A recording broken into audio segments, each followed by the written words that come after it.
Welcome, everyone. Thank you very much for joining us, whether you are at home, at work, wherever you are in the world, and of course to our brilliant panelists. And I'm delighted to be joined by Poul Jensen, who's the CEO of Grundfos, who joins us from Denmark, Aquila Ismail, who's the chairperson of the Orangi pilot project, a Karachi-based NGO, and Aquila is in Karachi. And Dr. Soumya Balasumbramanya, an economist and research group leader under the International Water Management Institute, and Soumya joins us from Bangalore in India. I'm Orlando von Einsiedel. I'm a filmmaker, and I'm in London. I had the honour of directing Into Dust, which is a short scripted film based on the true story of Parveen Rahman and her sister Aquila, who we are very lucky to have join us today. Making Into Dust was a very, very special project to work on, and I'm deeply grateful to Aquila and her family for working alongside us and the film team to realise this film, and of course for trusting us with their story. Parveen was an activist who stood up for Karachi's poorest citizens against the city's water mafia, a criminal network that she exposed for ruthlessly stealing hundreds of millions of dollars of water each year. Tragically, Parveen was murdered for her work that threatened the interests of powerful groups in Karachi. While the film documents a local story of water theft and its consequences, the water crisis is very much a global crisis.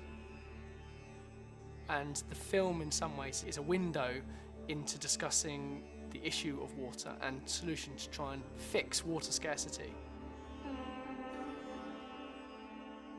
The physical world of water is closely bound up with the socio-political world, with water often a key factor in managing risks such as famines, epidemics, inequalities, and political instability. It's also a major source of money and therefore influences power relationships and quests for control. Although governments have the mandate to provide necessary public water services, 1 in 3 people do not have access to safe drinking water, and 2 out of 5 people do not have basic hand washing facility with soap and water, which at the moment in the pandemic we're in, that's especially problematic. I'm excited to be here today with 3 people who are all working on issues of water from a variety of different angles and disciplines, and you'll hear from all of them. When we talk about peace, democracy, health, education, water has an impact on all of these. First, I'd like to show you a trailer for Into Dust, which was bravely funded and supported by the Grundfos Foundation, and we're very thankful to them for making the film possible.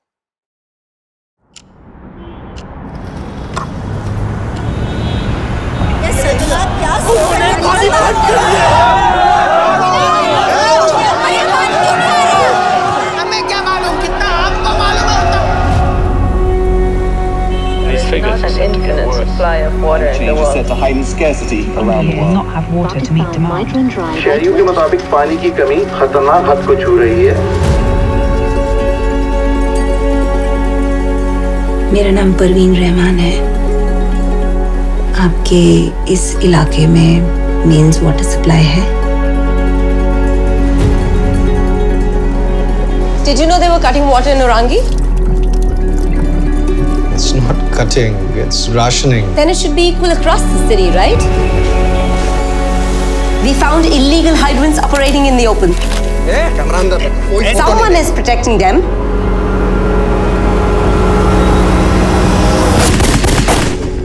मेरी प्यारी छोटी बहन किसने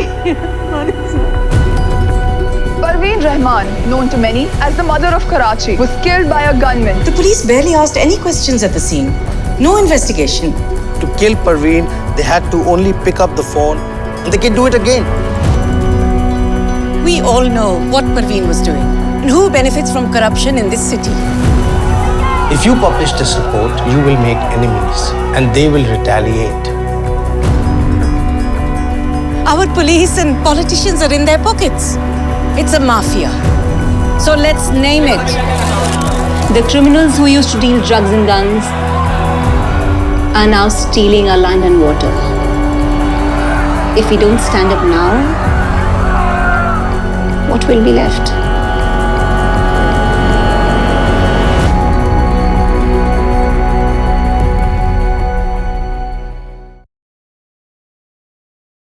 Why did the Grundfos Foundation partner with a film team to tell this story about Praveen and Aquila? You know, what inspired you, and what is your hope for the film? You know, our purpose here is really to create a better world than we inherited it. So I feel like we have an obligation, and that goes all the way back to my grandfather, Poul Jensen, which actually started the company back in 1945, and I just happen to carry the same name as he does, which I'm truly proud of. But he said that the world is full of problems that really can be solved in a better way. And that was some of the background for why we feel like we have an obligation really to do something different here. So that's first of all what inspired me, and you can say today Grundfos is the world's largest pump manufacturer, but it's actually owned by a foundation, and that foundation my grandfather established basically to secure and make sure that Grundfos would basically sustain itself and continue with the best interest in society going forward. So it's about the water issue, but it's certainly also around the fact that it actually it celebrates and applauds the people that dare to stand out and make a difference. Thank you, Paul. I'd now like to take us to Aquila, Ismail. As you saw a bit in the trailer, the film is based on a true story. When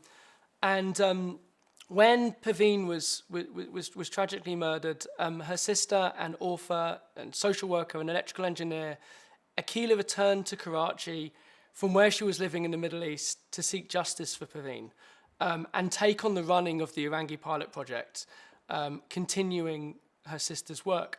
I was deeply moved by your story, Aquila, and that of Praveen's, and your work fighting for justice in a very difficult situation. I guess as a filmmaker, I've always been drawn to people and stories that you know inspire me on an individual level. But your work is some of the most brave and important I've ever come across. So maybe we could begin, and I could ask you, what's the situation currently in Karachi with regards to water provision in the areas that you work in, and how is the OPP continuing the fight for safe access to water for the citizens of Orangi? So, you know, after Praveen wrote that report on which actually led to exposing the water mafia, I mean, she meticulously documented what was going on. I mean, she could pinpoint where the water was stolen from and how much was being stolen and who was behind it. And can you imagine such a huge enterprise? And, you know, we used to tell her, you know, okay, do you think, you know, do you think you should do this? She said, yes. You know, my people in Orangi, they have to wait up all night every 15 days to get water. I mean, look at the amount of skin disease, the amount of diseases that are there just because they don't get the water, their rightful share of the water. It's not that there is no water. People can buy water. If people can buy water, that means it's available. But you know, it is the inequitable distribution of water that actually led Praveen to start documenting. And once she started documenting, she realized that 40% of the water was being stolen. And it was being stolen from the bulk, and it was being stolen from areas which would go to the poor. The rich areas, the middle income areas are still getting water. This was the thing. If there was a scarcity of water, of course then it would be scarce for everybody. It was not. So that is what she started documenting. Now, since the expose on water, of course Praveen was under threat. She had upended a huge empire of water theft. And the water that was being stolen was not given to domestic consumers. It was being given to big industrialists. So when this was exposed, of course, there was a lot of danger. But where was Parveen concerned with this, you know? She says, look, I mean, she never appeared on television or on the media. She was not a very famous person in her words, you know, she was not. And the last conversation I had with her was 2 days before, on Monday. She was killed on Wednesday. And I said, look, Parveen, you know, you did the water and you went through so much. Now you're doing land. You know, I mean, don't do it. You know, the situation is so bad. Look at all the target killings that are taking place. She says, you know, she used to call me Appa. Appa is actually Urdu for older sister. And she said, Appa, nobody knows me. I just put my hat down and I document. Why would anybody want to hurt me? Nobody knows me in Karachi, you know, but everybody knew her. Everybody knew her. The people who killed her knew her. The people who benefited knew her. So I think her exposure created this whole conversation around why is water being inequitably distributed, you know. So things started to improve. For example, where you used to get water once a month, they started getting water twice a month, and now they get water once a week. So they store water, you know, which is a huge improvement from not having water.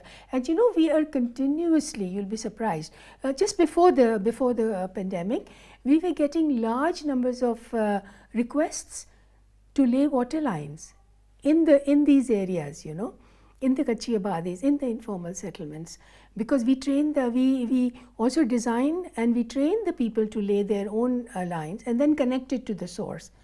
And it makes us so supremely happy when we get these requests that we immediately go and do this. You know, they lay the water lines, they connect it to the source, and so if there is a shortage, there will be a shortage everywhere in the city, not just to this area. That is what we say. You give up, stop washing your car, stop watering your lawn. Let those people have the water because it is theirs. And you can pay for water, you buy it. Why are you making them buy it? You know, this continuous struggle. Now, I am told that I should shut up and not talk about it, but I'm not going to. Thank you, Aquila. Thank you very much. We'll come back to you in a minute. Soumya, maybe you can help bring some of these different strands together a bit for us.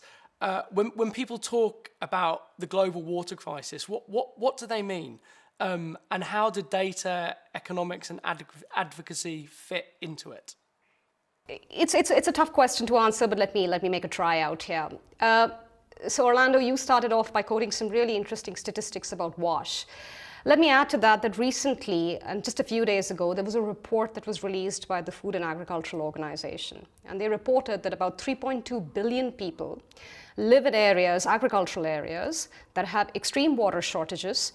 These are people who are living in both rain-fed agricultural systems and irrigated agricultural systems. So the water crisis is not just related to water, sanitation, and health, it's also related to food production. And if so many people, agriculturalists, are living in areas where there is severe water shortages, it's going to affect the production of food. So we potentially have a food crisis on our hands as well. So sort of how do we bring this all together, and what's this all about? What's this global crisis about? So there are two things that are driving the global water crisis. The first is population growth. So we have a lot of people, which means more mouths to feed, more food to produce. We need more jobs. We need more energy. The second big driver, in a sense, behind this water problem is climate change. So very simply, what that means is because you have a rise in average global temperatures, you have glaciers that are melting faster than they should, sea levels that are rising. What that basically means is it affects patterns of rainfall. So what's happening globally is we're experiencing longer, drier spells, also called droughts, and shorter periods of more intense rainfall. So what the combination of population growth and climate change has done, essentially, is it's led to a point where water is not available in the quantities that we need it. It's not available in the quality that we need it to be. And it's not available often at the time that we need it to be, more importantly. So climate change is really affecting the timing of water. That's essentially what's happening. What's interesting about this global water crisis is that it's a local global problem, by which I mean that every country in the world is experiencing this problem. But it's low, middle, and high income, but it's manifesting in different ways.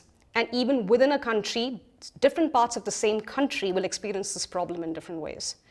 What's worrying about the problem is that the solutions that we have at hand, which are essentially either trying to augment water supply, that's often done through infrastructure, or managing the demand for water, which is often done through things like scheduling or water pricing or quotas or things like that. These solutions are not going to be adequate to solve the problem, which means that the problem is here to stay. And that means that we'll have to adapt to a new way of living, and we don't know what that really entails. We're not even sure of the consequences of what this problem would be and in the different ways that this problem would manifest itself.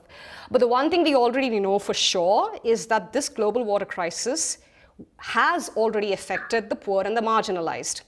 And as we move into the future, the poor are likely to disproportionately bear the burden of this problem. So let me just give you a few examples to sort of stress upon how varied the problem is, but also how common the problem is. So let's go to Bangladesh, a low-lying country, the southern parts of Bangladesh, highly prone to sea level rise and very likely will get inundated. And this is low-lying land that has always been managed by building polders and making sure that the land doesn't get inundated so quickly. So one of the consequences of this is that poor agricultural farmers, these are smallholders who own very small tracts of land, are only able to farm one crop a year, a rice crop, which is simply not enough to feed themselves or sell for cash. So you have a lot of domestic migration where people leave these agricultural lands and go into cities and end up often living in informal settlements, kachi abadis, as Aquila is talking about, where you're not going to have access to water and sanitation, where you are vulnerable, and if you want to get water for your basic needs, you'll have to purchase it, often at pretty high prices.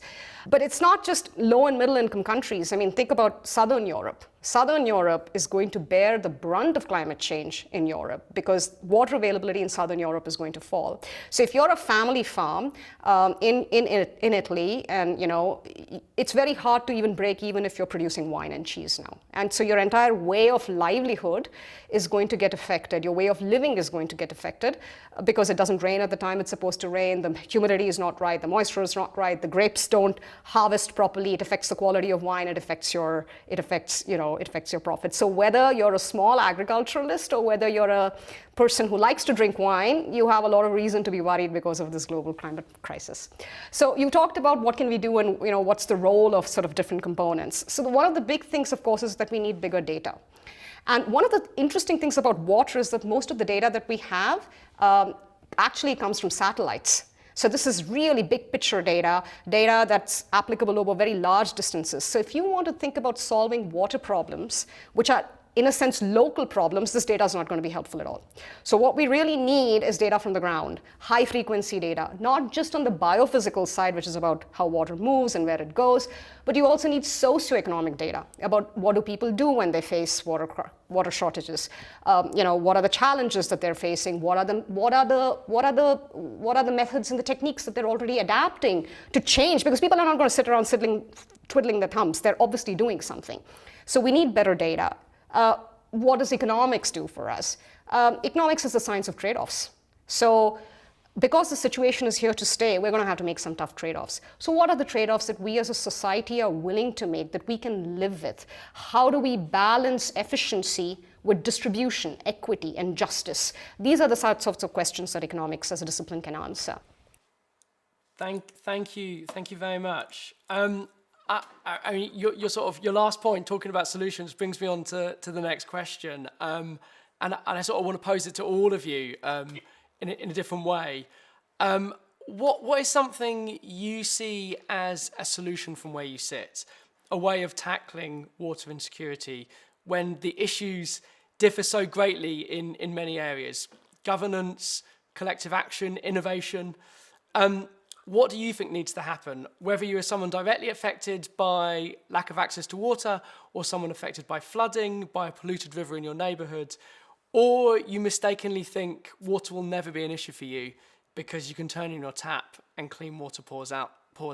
And maybe I could start to you, Poul. Is innovation in manufacturing, water reuse, treatment, solar pumps, partnerships, raising awareness, is that a solution that you see for the future? So as Soumya said, we have situations with floods and melting glaciers, rising seas, intense storms and whatnot with the climate. And then you have areas and it's actually all over the world where you have areas, cities in the brink of actually just going dry. So major water scarcity around the world. This is impacting, of course, millions of people. And how can we deal with that? And I think one way, or at least one point that's important to state here, that may not be obvious to all, but having on one side having the climate situation, and then on the other side you have, so to say, the water side of things. These two things cannot be seen separately. They need to be combined, cannot be in silos. They need to simply fit together, and we need to find solutions for both of them, and if and when possible, basically at the same time here. So we need to reduce the carbon footprint. There's absolutely no doubt on that.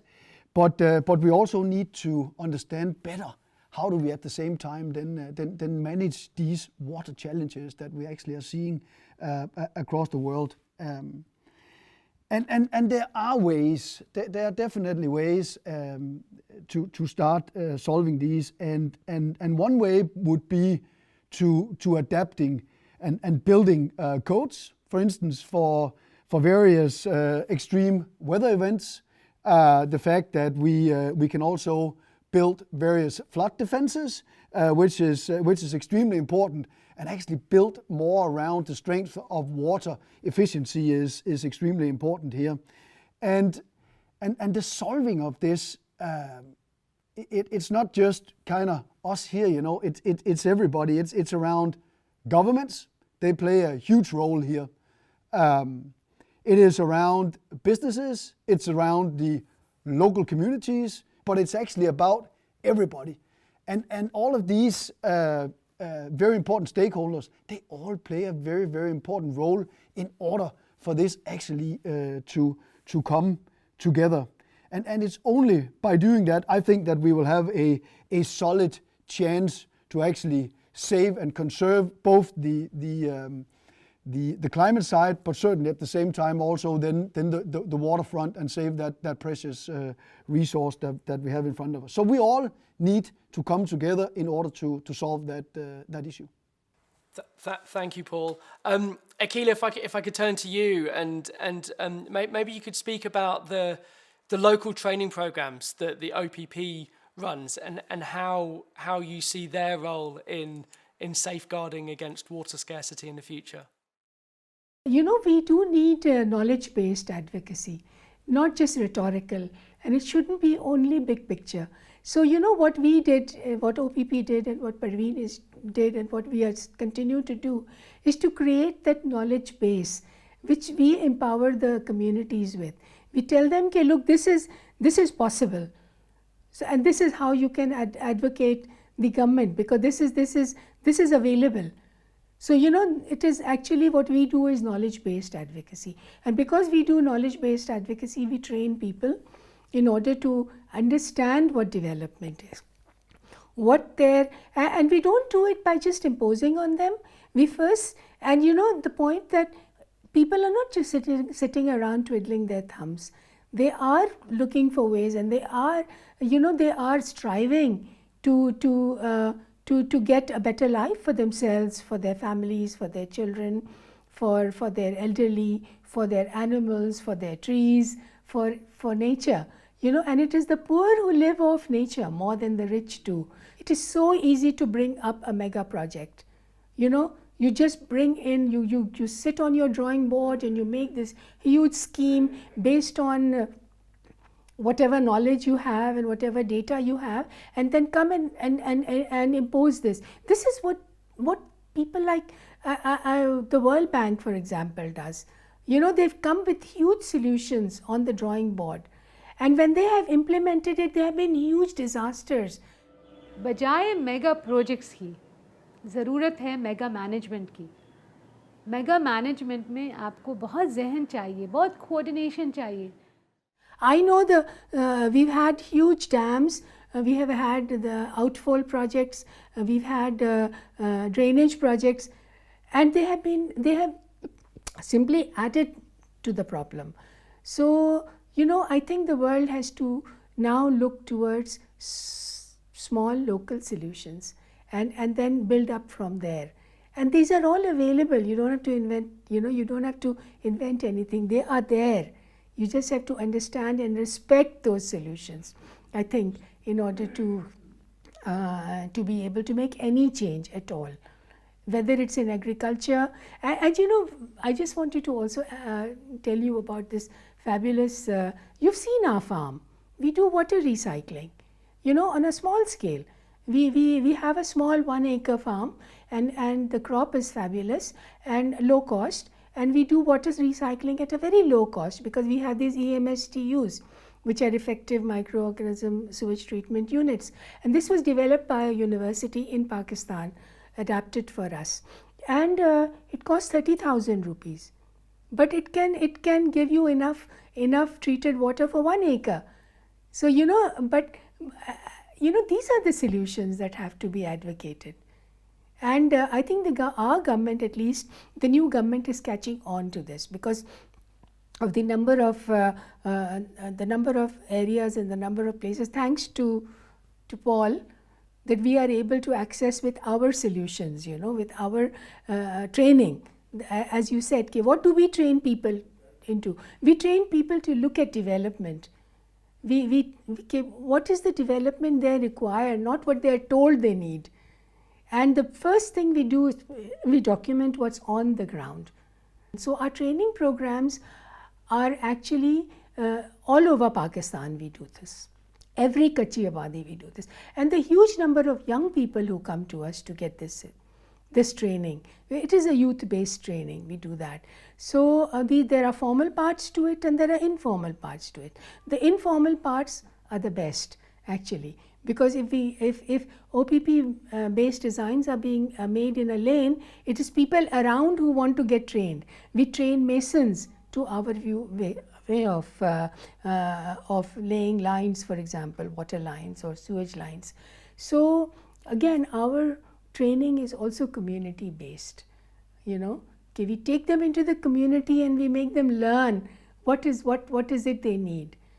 It is the whole basis of our ideology, and I think we have managed to turn, I think, a settlement of 0.8 million people when OPP started. I think now it is a thriving township of 2.1 million people, with schools, with clinics, with government schools, with government hospitals, and it has been given a recognition as a formal settlement now. We continue to call it a Kachi Abadi because that the name sticks, but it is a formal settlement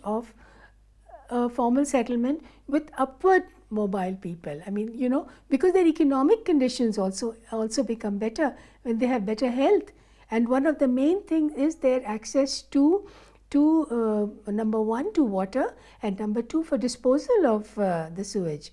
So both of these they make themselves, and then the government is told, okay, look, people have invested, people have done their part, now you do your part.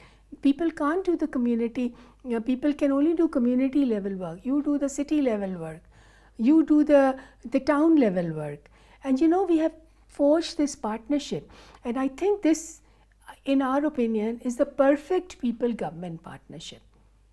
You know, where the government is not partnering with corporations and big IFIs, etc., but it is partnering with the people.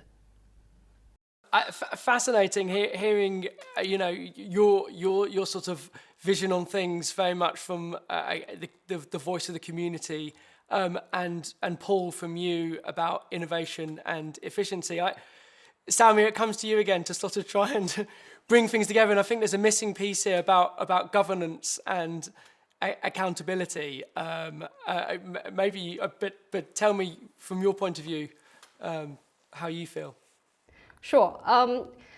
I think both Poul and Aquila have sort of touched on a number of key points. So the first thing is, I think, what needs to be done a little differently when it comes to sort of water and indeed just development in general, is we need to sort of mainstream the question of equity a bit more than we have in the past. A lot of resource management is usually around questions of efficiency, which is very important because the resource is scarce. But to sort of give an example, or to maybe use a sort of a parable, you have a certain set of resources and you want to make as much pie as you can from it, which is a good thing because there's more pie to go around. But another way of looking at it is to say, how do we spread this resource around so that more people can make pie and so that there is also more pie in the end? And I think you need a balance of those two approaches, especially when it comes to water. I mean, just thinking about it from just an efficiency perspective will miss the problem of distribution and equity. The fact that the water crisis, and by the way, the water crisis is the climate crisis. So, and that is going to affect the poor and the marginalized the most. It already has, we know that. And so we really need to bring equity back in. And of course, one way of doing that is to understand what people are already doing on the ground, understand what's happening, and then link bigger policy and programs in a way that complements what's going on at the grassroots level, so that you actually end up having more effective programming, what we call more bang for buck. It's a good way to do that. It's a good way to mobilize community action and what's happening at the larger level in a process of dialogues to make sure that it all kind of streamlines, in a way. It's easier said than done, but when done can actually yield some really good results. Aquila talked about building capacity. Let me actually expand that. It's not just the capacity of communities that needs to be built. It's the capacity of those in government and governance that needs to be built. So if you go to a water board or an irrigation department, and by the way, any part of the world, and this is not just true of low and middle income countries, it's equally true of high income countries. If you've, you graduated from, with your degree, say 10 years ago, the chances are that at the moment you do not have the knowledge that you need in order to be able to do your job more effectively. So how can governments globally think better about making sure that their staff and their decision makers have access to this information, particularly on climate change, which is very rapidly changing? And how do we make sure that these people have that information as is relevant to their job, so that they understand what is the implications of that as and when they do their job? So one way to do that might be to better encourage and incentivize different agencies and governments to connect better with agricultural universities, or what in the United States, for example, are called land-grant institutions, because they are the ones who do a lot of this research. And how can there be a fruitful dialogue and exchange between those who do the science and generate the knowledge and those who need the knowledge in order to actually use it and make it work on the ground? And how do we incentivize that from happening? Because I don't think that happens enough. The good news is that the CGIAR, which is what I work for, and the International Water Management Institute is part of the CGIAR, actually does do that. That's exactly what we do. And I think that needs to happen across the board.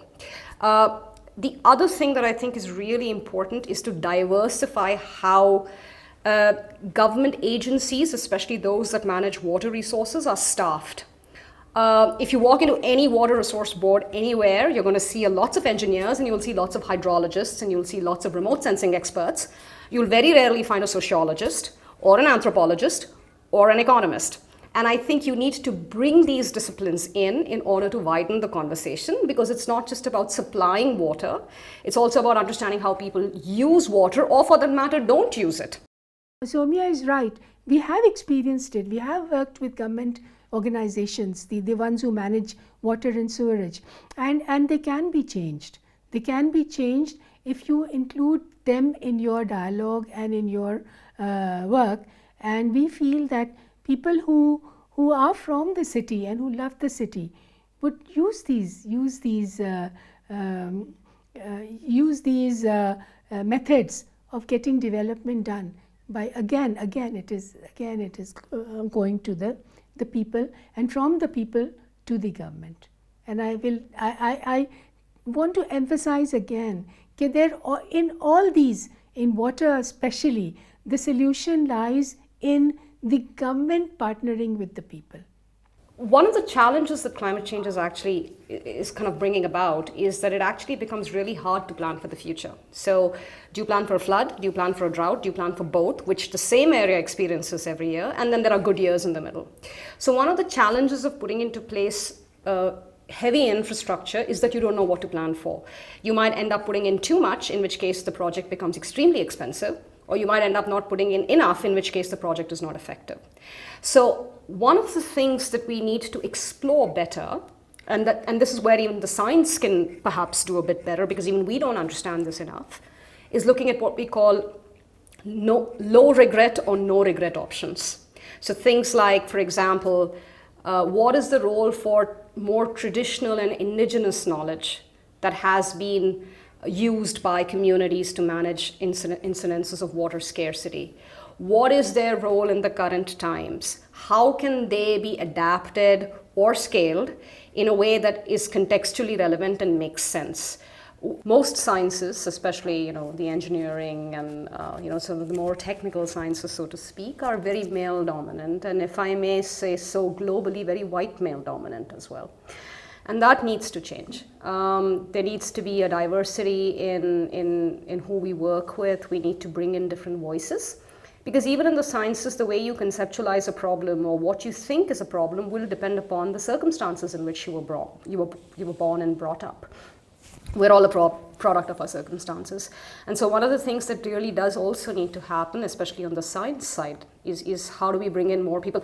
For example, technology, artificial intelligence, machine learning, this is still a very male-dominant field, and that's going to change the future, in the way that we do so many things. Where are the voices of the women here? What are the women scientists doing? How many are there? Because I think there is a gendered sort of perspective to this, and people come in with those different perspectives. And so, how do we kind of do better on that front? I think this is going to be key, really, moving forward, because the only way we can tackle the problem of distribution and equity at one level is to bring in those different voices too, because we're all seeing things from our own perspective. I think one of the things that this film will do is bring in that, okay, women bring that right perspective. Parveen did, and her organization did. And I'm an engineer. I'm an electrical engineer gone bad.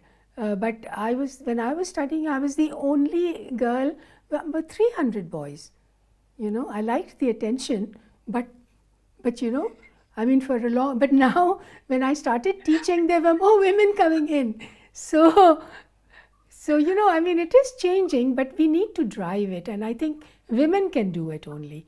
Women can drive other women into the folds, take them into the fold of understanding, of contributing, of giving them an opportunity to contribute.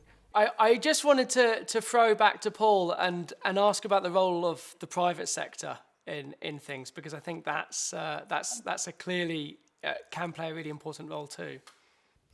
It's pretty common here in the Western world and to actually have the access to monitor how much water you actually use, and thereby you are actually empowered also not just to kind of open up the tap and leave it running, but actually empowered to optimize and only kind of take what you need and constantly bring the amounts down. And that is possible with technologies to optimize kind of water on demands with various systems.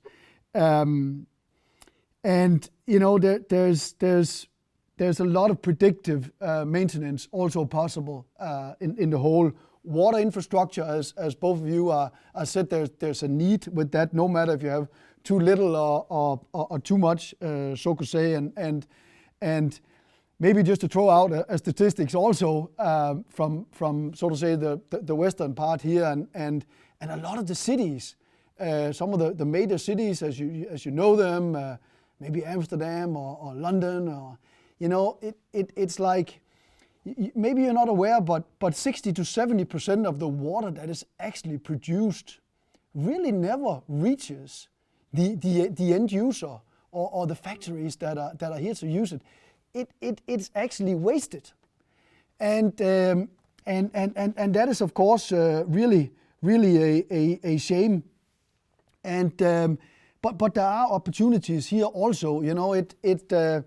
It of course disappears with from wear and tear, with bad piping, with maybe worn out pumps and valves, etc. That's there. But there are systems now available where you can actually track and measure where are the leaks, where do we need to go in and help do this, because this is in a Western city. Everybody just kind of take it for granted that water is there, but there's so much that is disappearing, just flushing into the ground. But again, we're using a lot of CO2 to actually get it there, but that's also a big problem. So there's solution for that in place, and in order to avoid all the leakages. And then, as both of you have touched upon, also around the flooding side. Flooding is a major topic here, and in many places it takes quite an extensive and enormous amount of development because of the infrastructure. We need to guide the water into the right direction. And then, as Aquila also said, then sometimes you predict wrong, and you have these surprises that actually come up here, and it causes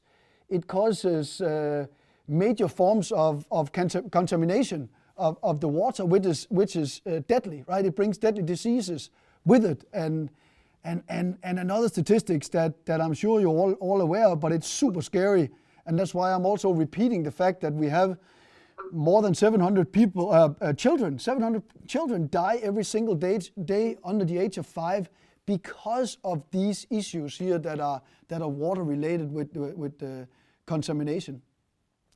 So it is actually possible, even with floods, to actually, and we do that and many do that in disaster areas, where you actually have a possibility to take the flooded water and disinfect and use and make drinking water on the spot. And in various areas where you really have people in need, and that is for sure possible to do, and we should do a lot more of that, because you can say that water is as good as anything, and you can use that for many things, including drinking water on the spot when it's treated correctly. And then what was also touched upon, but the recycling of water, the reuse of water is very, very important. And here again, there are technologies out there around this circular system here in order to not to avoid water loss or water damages out there. And here again, we basically all need to come together with these solutions here. So all the stakeholders I mentioned before, but it's also funding. And then I think you both said it clearly. It is the governments working here together with the people. It for sure is.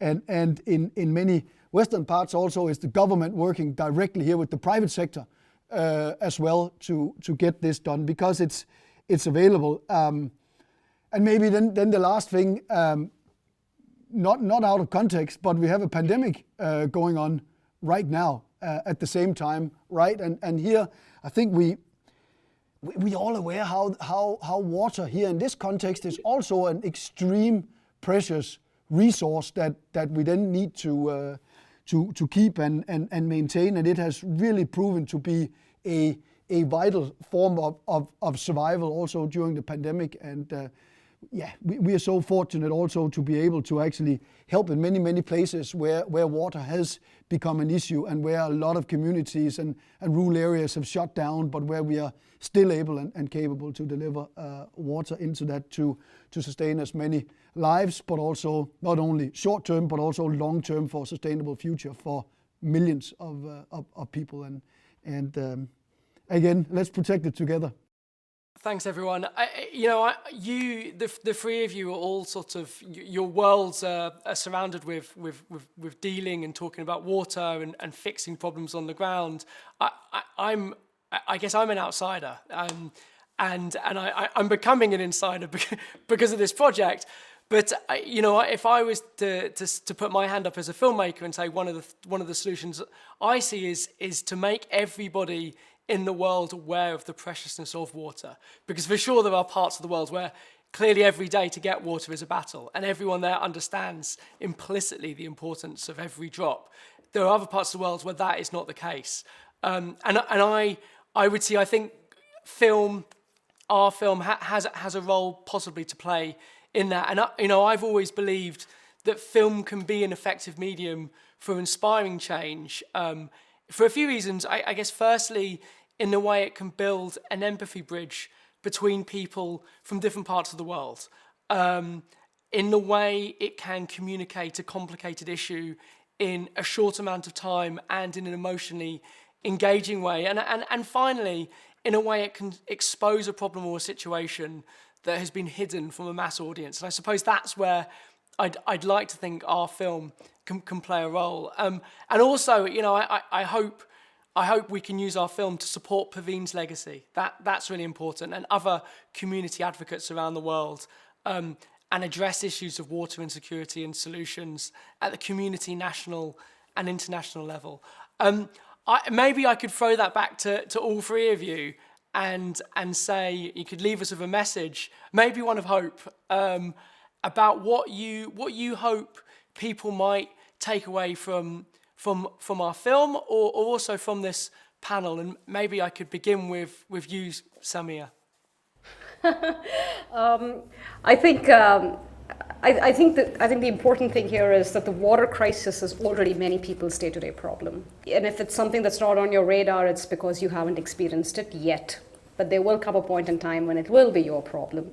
And so now is the time to sort of, we may still have some time in order to limit the damage that it does. Sorry, this is not as optimistic perhaps as you thought it was, Orlando. Apologies for that. But being sort of a bit of a realist out here.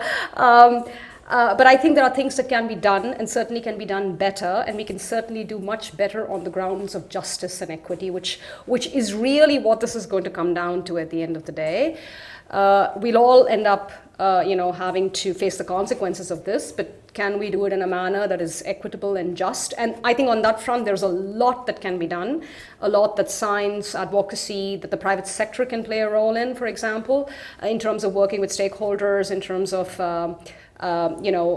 working with people that you directly, either procure from or do things with, so that there's just more responsible and more equitable and more just use of this resource. So I think there's a lot that can be done on that front, and I think we should be doing it. Yeah. Thank you, Poul. What do you hope people can take away from this panel and the film? We are Grundfos as a company and the foundation. We want to make a difference to the world. There's absolutely no doubt, and we are set in the world to improve not only the water issues, but also all around the energy efficiency level, and really create a better world out there. And I think we are. There's a long way to go, but I think we are making progress here together with a lot of other fantastic stakeholders. Don't give up out there.